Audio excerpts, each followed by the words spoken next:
All right. Good morning, everyone. Morning. Hi. Myself, Naveen Chatlapalli. I am from Ashling Partners.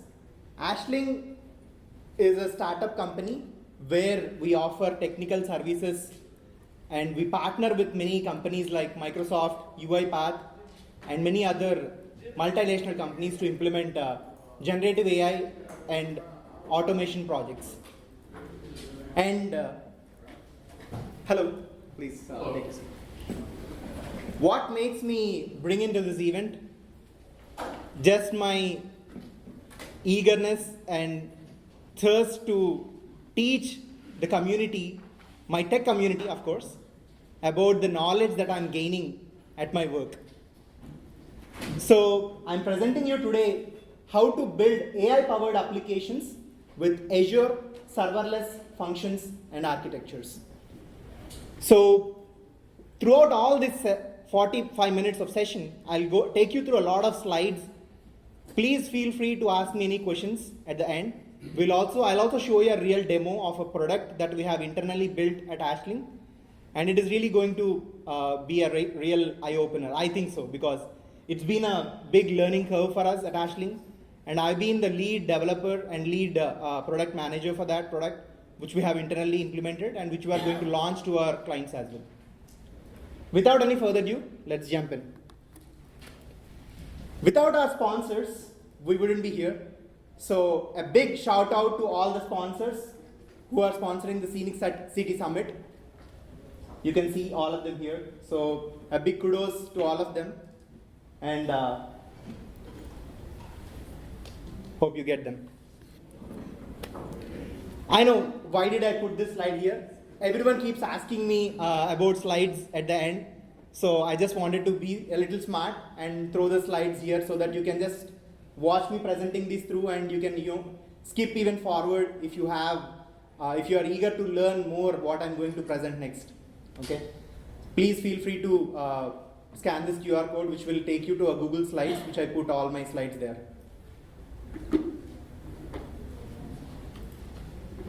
All right, but we are in this era of generative AI where everything is being developed with generative AI tools and large language models, and everyone is talking and building AI agents.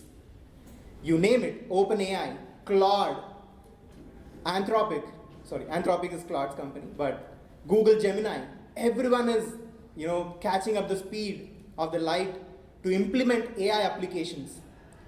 But everyone is showing you how to develop AI agents and how to build them with their tools using large language models and everything. But no one is talking about how do you deploy them, how do you scale them, and how do you cost effectively implement them in your production servers. So for that, I would like to present my agenda today.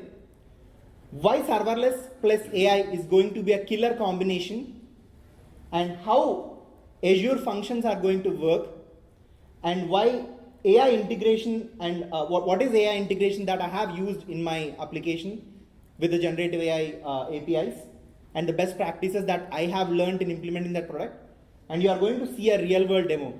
Possibly, if the internet is good, I can show you a live demo within my Visual Studio. If not, I have recorded that as well. I can show it. I can run that as well. All right. Why serverless plus AI? As I've told you previously, all these large language model companies who are building amazing AI models are talking about how fastly and how iteratively you can build AI products. But no one is talking about how important is it to deploy your AI products within cost-effective manners and with very ease and reliable and secure, using best and secure practices. So instant scalability is one of the first topic that we can touch here, because I have an example. Previously, when we have implemented a project for an image processing company, they used to have a lot of set of images to process, like using some OCR technology, like optical character recognition, and extracting that and taking that information and putting it somewhere, like a big pipeline starting from capturing images and all these things. When they have a peak load of time, so I can't tell you the actual client name that I work for, but when they have a peak load of time for some Black Friday deals or Thanksgiving deals, their servers used to fire up like anything. Then we have implemented our Azure Serverless architectures and functions, which they have seen instant scalability, and they have enormously leveraged those hard times of boosting up their servers for anything, any sort of unforeseen consequences, like Black Friday deals or Thanksgiving deals, when their image processing has to take up a large chunk of workload. And also pay-per-use economics. This is also one of the example, a real-world scenario that I have seen. At one of our clients, which is a startup company, by the way, they have been using hardcore Azure servers, and they have implemented all their application through that, where they used to spend around $5,000 per month for booting up their services and running their machines and everything. But we have taken their chunk of code, the backend code, and put in our Azure serverless functions, which they have only implemented for paying for the use that they are usage of that. That means from $5,000 we can completely cut down their expenses to $500, which is a big saver for their expenditure of their infrastructure for sure. And event-driven AI. Event-driven is one of the architectures that we are going to discuss in Azure Serverless functions. But what about the event-driven AI? That means, let's say I have a document processing ability or a use case, and I want to use event-driven functionality. That means the functions or the application only should trigger when an event happens. An event can be anything. That means a user or customer sends an email to a service, or a file gets dropped into a storage. It can be a blob storage, it can be any network drive or anything.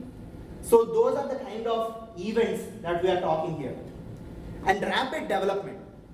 Of course, you can completely get rid of all your containers, Kubernetes and everything, because Azure Serverless is already taking care of it. All you just need to do is use their infrastructure and put your core concept and core efforts on building your business logic and application logic, which can save a lot of time and increase your development speed. That's what about serverless and AI. And what are Azure functions in the first place? Azure serverless functions are mostly the Microsoft serverless compute platform. That means, as I told you, right, Microsoft is taking care using Azure all the workload that you already have, and they are giving you the tools which are already in place, which can scaffold your automation, you can scaffold your business applications and implement them at rapid speed. And triggers and bindings are the core nervous system. Consider these as nervous systems in your brain. So those are the core pieces which will make the Azure functions work very effectively. And there are multiple types of triggers here. One is HTTP trigger, event grid, blobs, and timer, and many more. Of course, what are HTTP triggers? That means when you generate or when you develop your Azure serverless function using this HTTP trigger functionality, you can definitely implement that, and once you deploy it to Azure serverless, so it automatically listens to your API. Whenever you make a post call or a get call, however you want to implement that, it keeps triggering it based on the trigger type that you're going to give. So the trigger type here that we are using is HTTP trigger. And I'm going to show you an example in a real world scenario that we have built a product. And event grid is something that, as we previously discussed, whenever some event happens, like you receive an email or you receive a file that has been dropped into your blob storage, or any kind of that sort of things that will trigger, that will be used by an event grid trigger. And blob trigger is a file, like a storage bucket that Azure provides you, where you can put your files, you can load chunk of documents, you can load JSON files, you can do any payloads there, and it will be triggered based on the blob storage that gets affected there. And timer is something like you run the timer functionality, like I want to run this trigger for every 5 minutes, 15 minutes, and how much ever the cron job that you put there in the backend, that will be triggered based on the timer functionality. And coming to hosting plans, which are very, very important, because I'm going to have a great slide in the next one too. But consumption, premium, and flex are the three hosting plans that Azure Functions are providing, Azure is providing. And you can build or deploy your Azure Functions using these three hosting plans. And I will discuss more about this in the next upcoming slides. And also language support.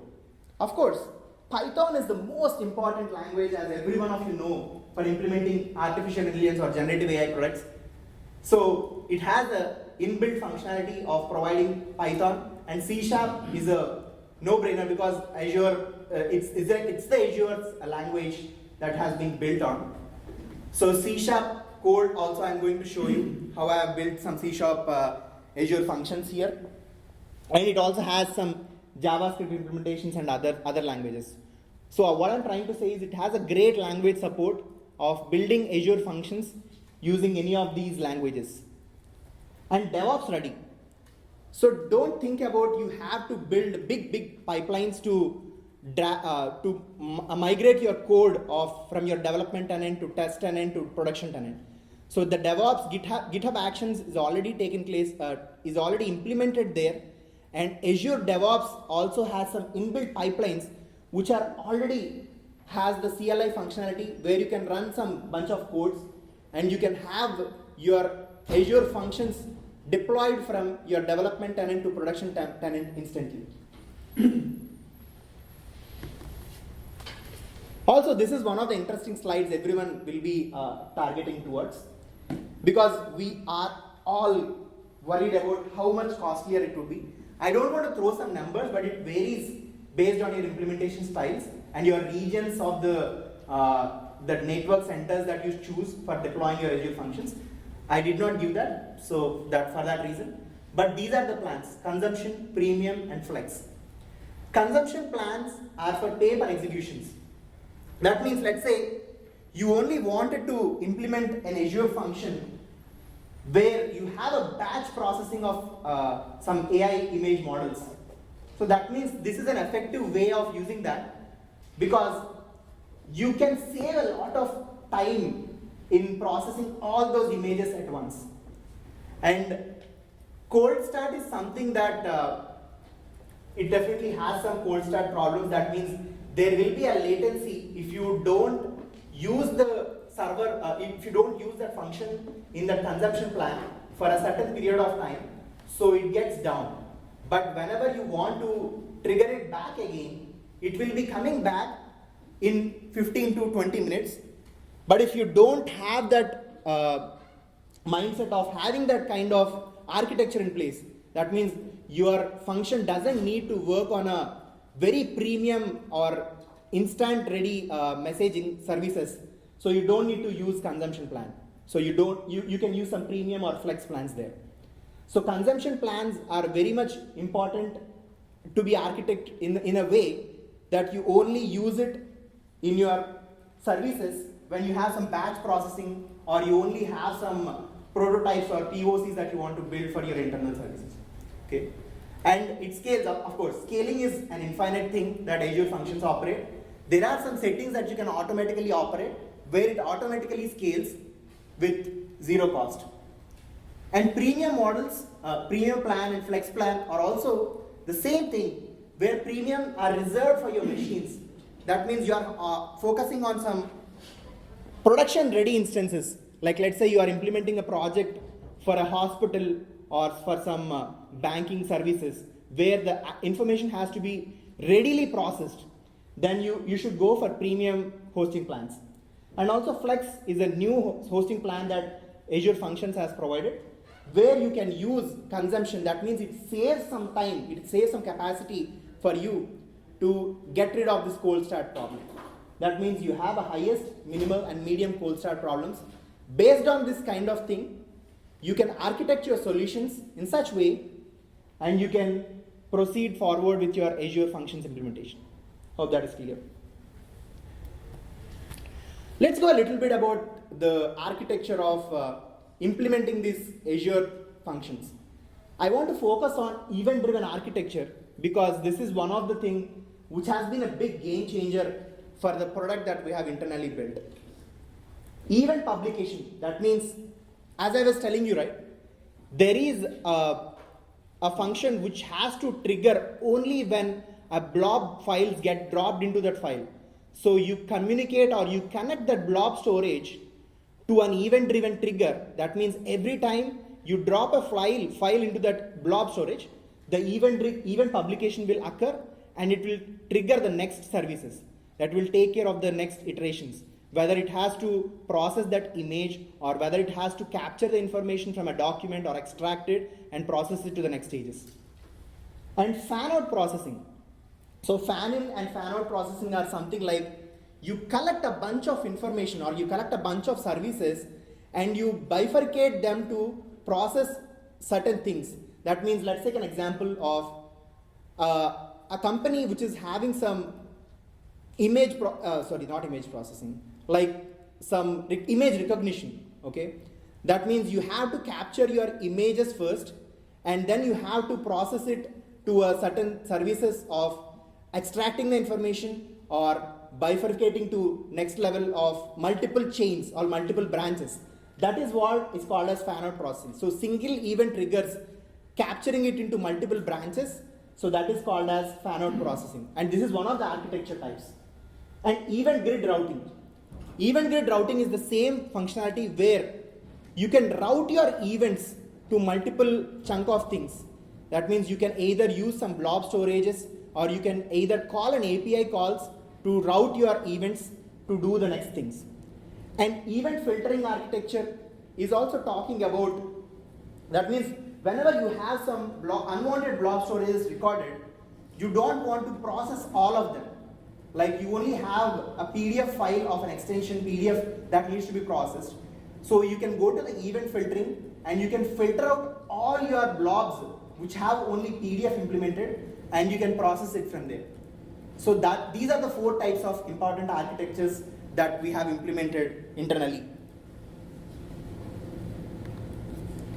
And coming to the blob storage, this is also one of the important things because everyone needs storage to process your applications. After you process it, you have to store it in a SQL, but before processing it, it can be coming it in media format, it can be coming it in some image format, it can be coming it in some video format or anything. So that's how you process it.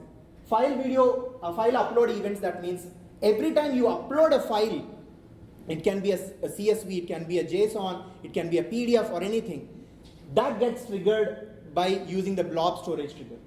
And stream processing, that means you have 100 MB of an MP4 file that you wanted to process, that you wanted to convert that MP4 file of a meeting recording or something into by extracting the transcript and processing it to next steps. So previously, without using Azure Functions, you have to wait for all the 100 MB or whatever the MB file, larger file that you have to store, and you have to wait for all the file to be loaded there. But with Azure Functions, you can stream the functions, like you keep the file loading there and you can keep processing based on the stream data that you receive. So that is also one of the cool functionalities here. And batch processing is one of the cool architectures that we used.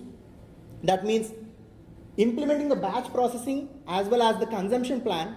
How we have implemented is only if a certain number of PDFs that are executed into that blob, that means a count of 10 or count of 20 or count of 100, then only go ahead and call my API. This is how I'm routing my API calls using the batch processing architecture.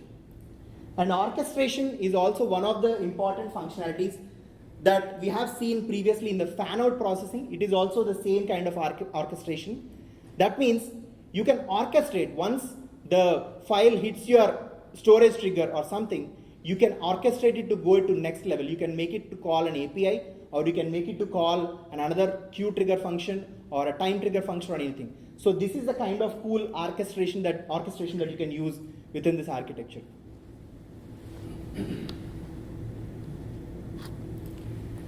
And coming to best practices, of course, performance, cost, and security are the very important ones which everyone has to consider. Coming to performance, right? Choosing the right plan for your project is very important. That means whether you are going to choose a consumption plan or a pay-per-use plan or premium plan or a flex plan, that depends on the infrastructure readiness of your projects. So let's say you want to build a simple POC. You don't need to have a premium or a flex plans while you're implementing that. And also performance is something which operates on how you catch your data, whether it can be an API data being catched, or whether it can be some media stream data that is being catched to process to the next levels.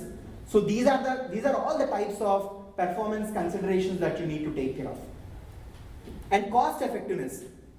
As Azure is based on regions, because central US will have a different set of cost, and north central US will have a different set of cost, and east US will have a different set of cost. So it also depends on how cleverly you choose your implementation of functions where you are trying to deploy them. So you also have to pay a close attention towards in which region you are deploying your Azure functions, and also monitor the usage. You can have the application insights turned on there, and it can ask you to trigger based on the heavy usage or most effective usage. You can receive some emails which can automatically keep your DevOps guy ready to change it or implement it to auto scaling functionality or anything. So those are the kind of cost effective measures that you need to take care of. And security. I want to talk about this a little bit because even every organization focuses more on security these days because of the large language models that are being implemented, and everyone wants to try to use them. Like let's say, I'll take an example. Previously, we have built an internal hackathon. We have conducted an internal hackathon. Everyone started using some OpenAI APIs into our products that we wanted to build. But there is no layer of security that we can offer. We don't know what OpenAI is training, whether they are training on our data or not. So in that case, what we asked you to do is, what we asked our internal developers to do is, we asked them to use Azure AI Foundry. Azure AI Foundry is one of the, it's previously called as Azure AI Azure AI implementations. So now they have turned the name to Azure AI Foundry, where they host all their large language models. It can be mixed, starting from open source, like DeepSeek, Mixtral, OpenAI, Claude, everything you find it there. But the good thing about is you can have the safety guardrails put in the Azure AI Foundry itself. I can show you some of the slides there. So the cool part is you just download, deploy your model there, whatever the model that you wanted to use within Azure Foundry, and you get an API key, exactly how OpenAI is offering you an API key, and you can put your API key within your environment variables within the internal project or the functions code that you are going to use. So it is very cool, and it is the right way to implement because the safety guardrails will be in the admin level of your organization. So that's how we try to implement that. And also there will be so many API keys and so many environment variables that you will be using in your functions code if needed, okay? So how we try to solve them is, we started using Azure Keyword Service is something that we securely store all your API keys within Azure keywords. It can be a key value pair, or it can be any kind of secret servers.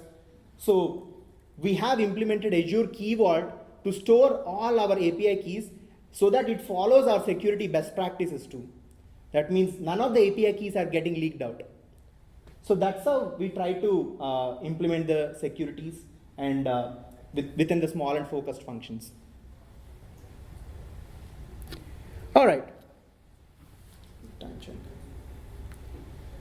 So what are the Azure function trigger types?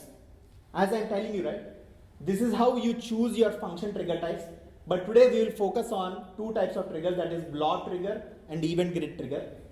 And this is the screenshot that I have taken from Visual Studio. And immediately when you are trying to implement or create a new function, the next step is asking you to choose your function types, where you can choose block triggers or event grid triggers. So this is how you give your connection string name, where you get from your blob storage, and you can directly put it there. Or you can create an environment variable, and as I told you, right, you can use Azure Key Vaults to store it from there, and you can call it from your backend logic. And once you implement your function in your C# code, that's how your function names look like, event block trigger. And once you deploy the same function, your function also, Azure function in the Azure portal should get the same name. That means it is passing the same name of your function name, it giving you a confirmation that it has deployed your function successfully there. And this is the class name that you're going to implement your Azure functions. And it is all scaffolded. I did not write any of the code. As I tried to add my function, it all scaffolded my code there.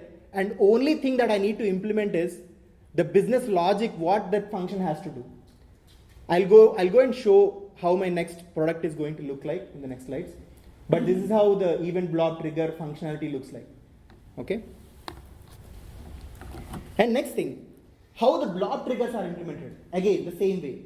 Once you put your function name at add function level at the Visual Studio, it gets, once you deploy the same function, it gets the same function name to your Azure portal. That gives you a confirmation saying that, okay, your function has been deployed successfully. And also, these are the function implementations. Those are all automatically scaffolded by Azure, and I did not do anything there. All right, let's go into the important thing here. So this is the product that we have internally developed at our company, which we named it as Onslaught.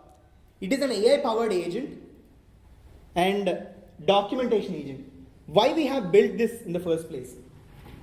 As we are a technical services company, right, we process heavy documents. We have implemented documentation for every project. It can be statement of work, it can be solution design documents, it can be test case documents, it can be process definition documents, which consists of a bunch of information to process. Like it has we generally get a template, and our respective employees, whether it be a solution architect, whether it be a sales guy, whether it be a business analyst or anyone, they go and download those templates and understand the project requirements and fill out those documents.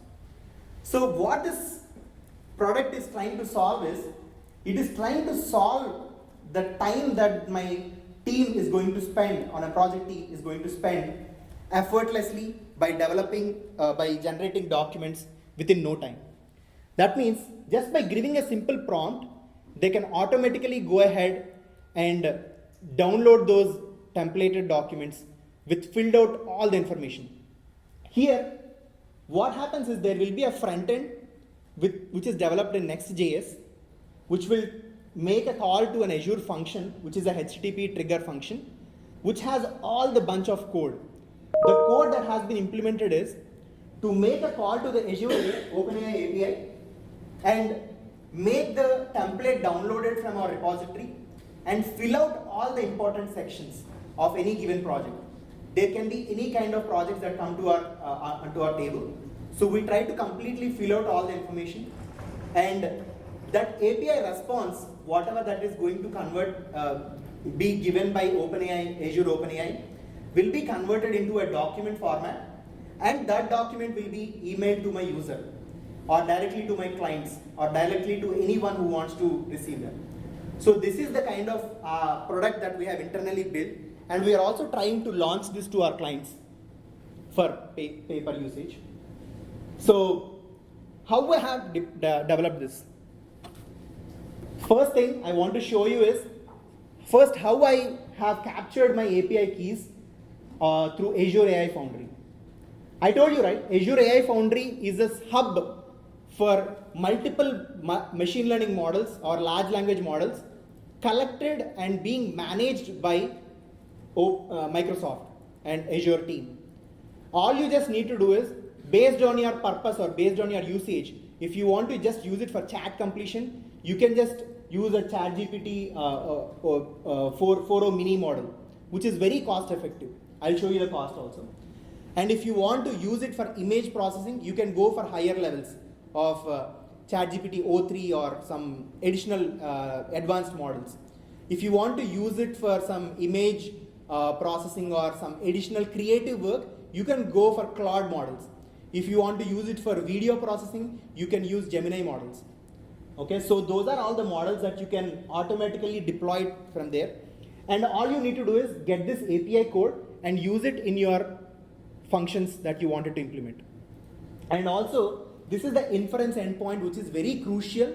That means this endpoint tells you from which service I have to use this, because there will be many projects that will be implementing Azure AI Foundry, and this inference endpoint will be the key one to use in your projects, and the API key will be your gateway to go and use that model.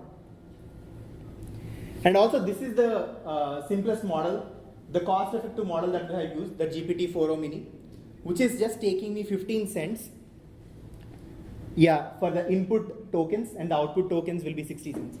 So tokens are something like whatever you give the information, like a prompt, in a way of prompt, the bunch of words, like let's say Azure AI Foundry, that 3 words, right? That is 3 tokens. And if you have some special characters there, that hyphen deploy AI model, the hyphen is also considered as a token, just as an example I'm giving you. So that is called as a token. And based on your prompt, input prompt, which is very cost effective, 15 cents, the output prompt in my thing for completely filling out a template of a document will be a much bigger. So for that, I used a technique called as prompt chaining in my implementation of the product. That means it has a bunch of very big system prompt that I use. The user prompt can be anything. The user can give me, ask me saying that, hey, generate me a document of an Azure product which they wanted to process some e-commerce applications which they have some image recognition algorithms to be implemented or something. That can be their input user prompt. But my backend system prompt will be a larger prompt chaining technique that I have used, where I have asked it to fill multiple chunks of code inside my template. So that takes care of that, but the output will be much bigger based on the number of tokens that you get. This is for 1 million tokens. So you are covered for 1 million output tokens. So that will be very cost effective. So does it mean every API cost, every API request that you make for ChatGPT 4.0 mini model will cost you that? No. Only the number of tokens that you give, if it targets for 1 million tokens, then you get charged for 15 cents. Only if you get the 1 million tokens or more than that, then you will get charged for 60 cents. But if your tokens, input tokens are less than 1 million, they are only 100 million tokens, just divided by 0.15 cents. It will be much cheaper. So that's how we are talking here. I mean, that's the reason everyone will have a doubt. What if it is going to cost my infrastructure cost heavily? It is not going to cost it, because you have to understand this logic of how these tokens are being charged. First of all, you have to understand what is a token. Okay. I don't want to go into more into that, but that will become an AI engineering workshop.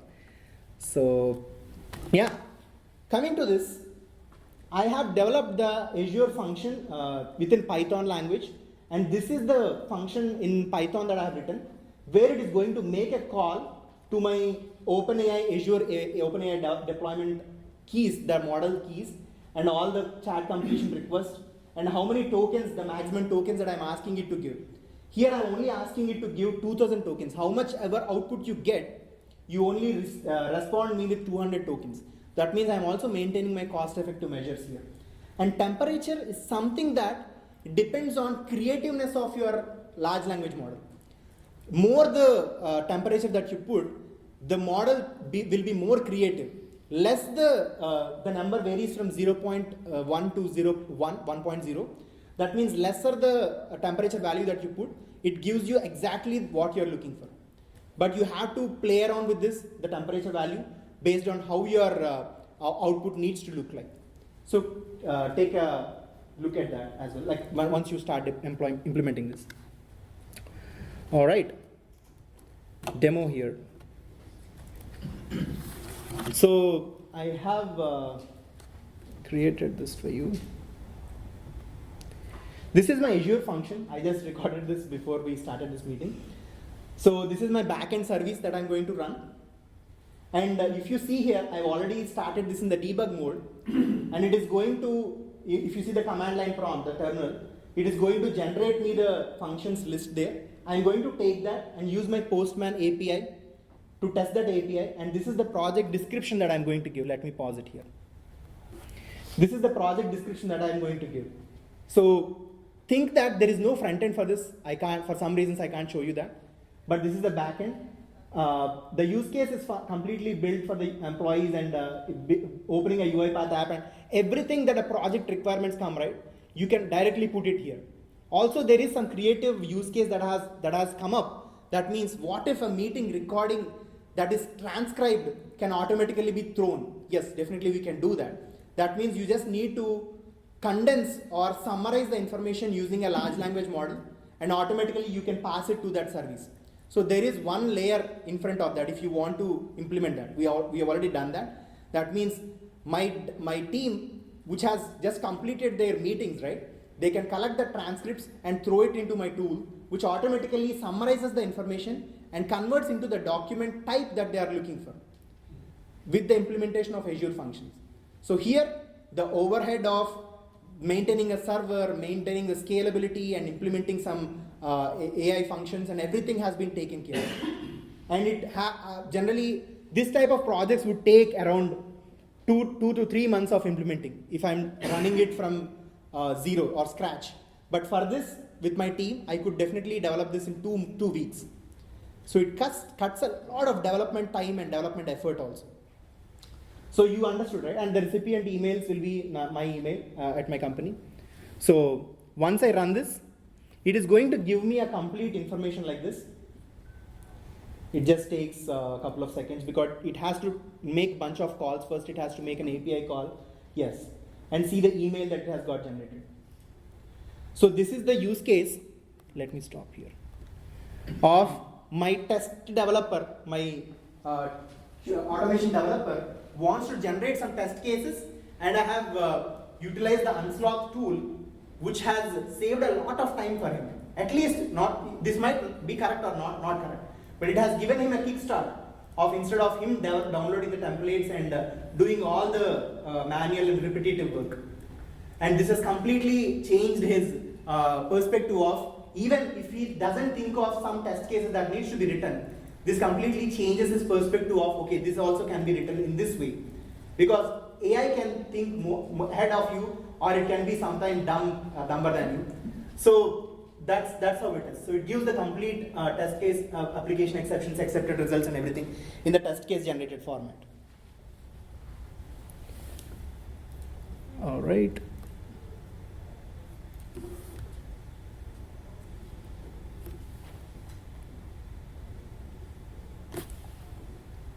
Yep.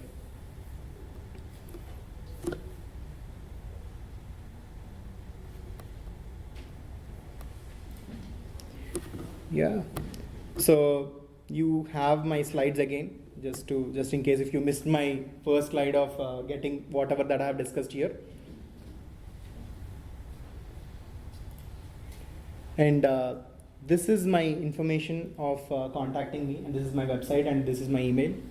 Please feel free to contact me, and I'm open for questions. If you want to see any more implementation of how I have implemented the backend functionality of it, I can definitely talk and show you. Thanks for listening in, and I'm open for questions.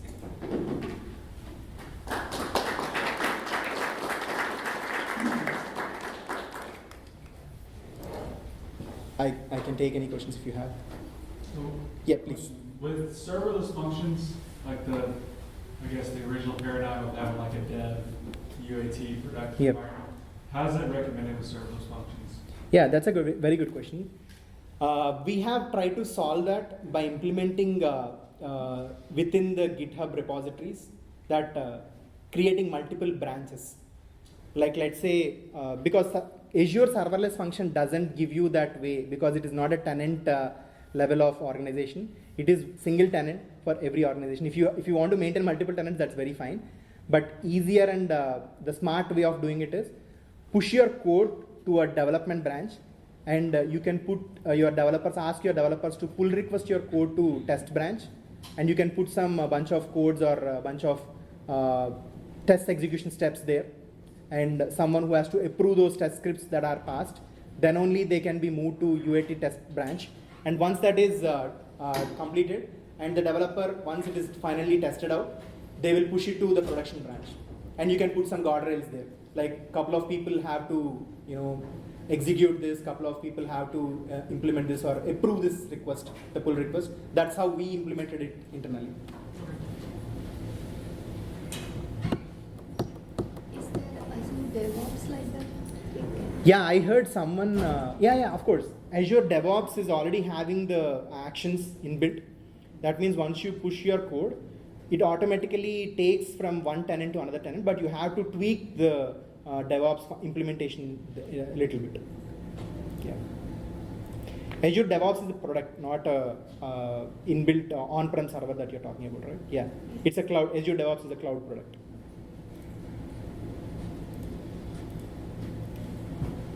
Any more questions? How did you like the topic? I mean, also one last thing, if you would, it would be great if you can fill my feedback form that is in the last row of the bench. It would be great, and it would help me in improving myself and getting more into this speaker world.